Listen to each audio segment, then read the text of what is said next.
찜통 더위.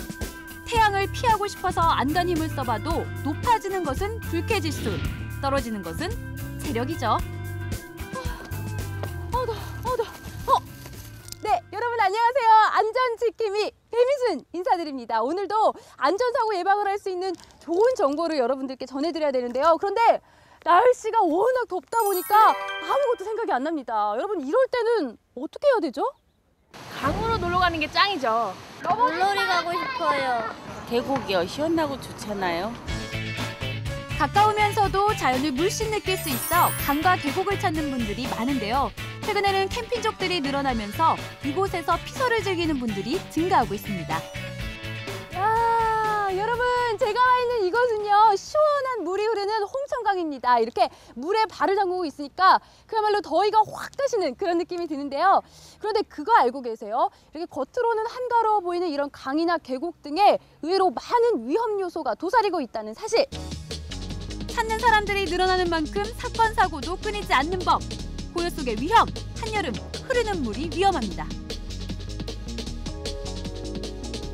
2006년부터 4년 동안 일어난 물놀이 사고의 대부분이 강과 계곡에서 일어났습니다. 소방방재청의 보고서에 따르면 피서객이 집중하는 해수욕장에 비해 구조 인원이나 장비가 적은 것이 강이나 계곡에서 물놀이 사고가 집중하는 이유라고 합니다. 하지만 강과 계곡에서 물놀이 사고가 많은 진짜 이유는 따로 있습니다. 이런 강이라든가 계곡 등지에서 주로 발생하는 사고는 어떤 것들이 있을까요?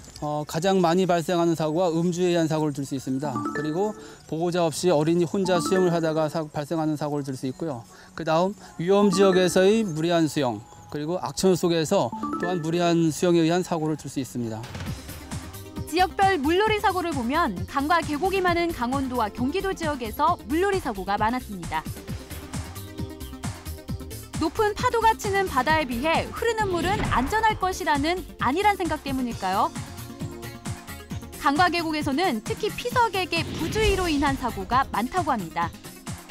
입수금지 구역에서의 물놀이는 물론 비가 올 것이라는 안내방송에도 아랑곳하지 않고 계속 물놀이를 즐기는 분들이 많다고 하는데요. 이 경우 대부분이 급류에 휩쓸려 목숨을 잃거나 고립되는 등 사고로 이어진다고 합니다.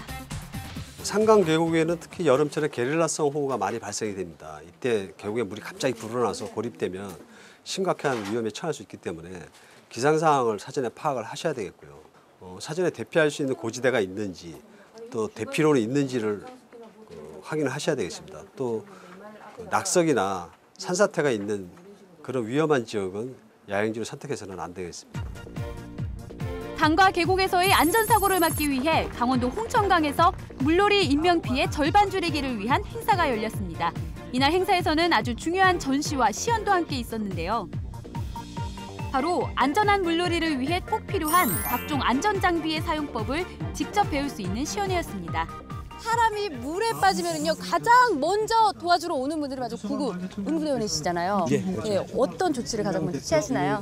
일단 물에 빠진 요구조대를 발견하게 되면 가까이 있고 의식이 있다.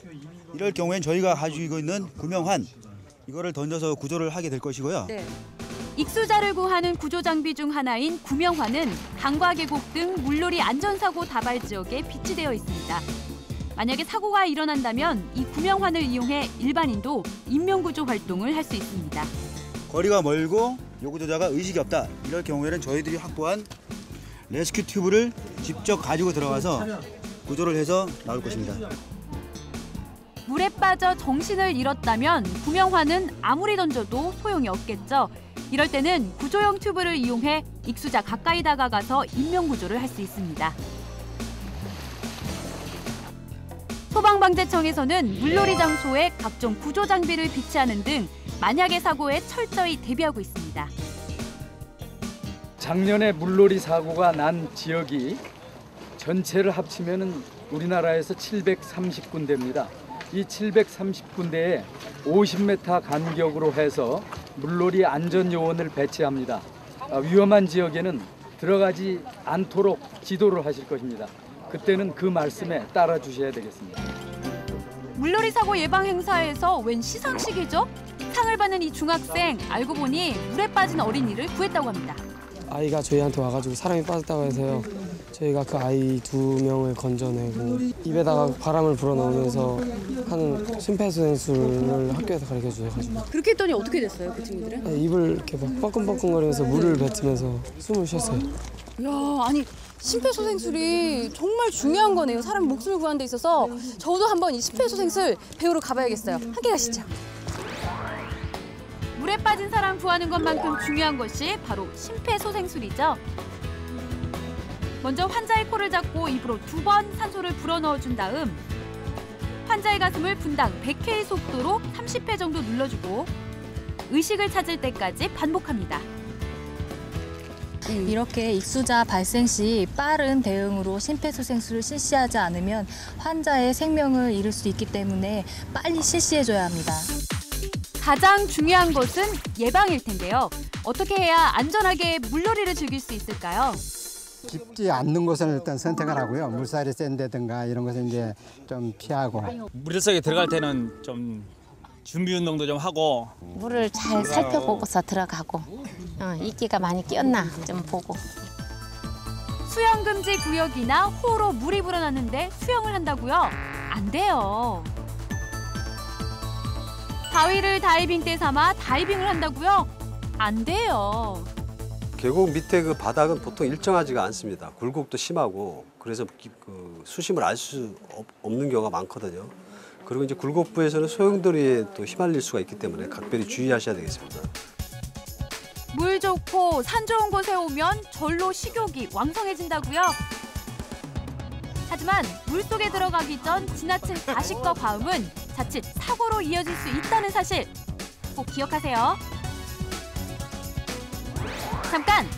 강과 계곡 물놀이에서 가장 중요한 안전수칙, 바로 우량경보 시스템의 경보에 귀를 기울이고 안내방송에 따라 신속히 대처해야 합니다.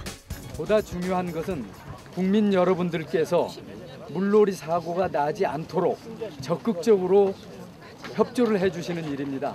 예를 들자면 술 드시고는 절대로 물에 들어가지 마십시오. 그리고 자신이 없는 지역에는 수영을 해서는 안 됩니다. 이런 협조가 절실하게 필요로 합니다. 구조장비 없을 때 물에 빠진 사람 구하는 법 전격 공개! 물놀이 갈 때 꼭 챙겨가는 일회용 페트병, 각종 물놀이 도구가 위급 상황 시 기묘한 구조장비가 될 수 있는데요. 먼저 과자가 부스러지지 않도록 공기가 가득 찬 과자 봉지는 어린아이 1명쯤은 거뜬히 물에 띄울 수 있습니다. 구조장비가 없는 곳에서 물에 빠진 사람을 발견한다면 돗자리를 돌돌 말아 던져주세요. 여기서 잠깐! 페트병 2개로도 즉석 구명조끼를 만들 수 있다는 사실, 만약을 위해 기억하세요. 끈을 묶은 페트병에 물을 3분의 1쯤 채운 후 던져주세요. 주변에 사람이 많다면 인간 사슬을 만들어 인명구조를 하는데요. 이때 지그재그로 손목을 잡는 것이 좋습니다. 네, 오늘 배운 물놀이 안전수칙과 그리고 비상시 대응법 여러분 잘 보셨나요? 이런 것들만 잘 실천한다면 사고 걱정 전혀 없는 정말 즐거운 물놀이가 될 수 있겠죠? 자, 대한민국 모든 국민들이 안전해질 수 있는 그날까지 저는 여러분들과 함께 하겠습니다. 안전!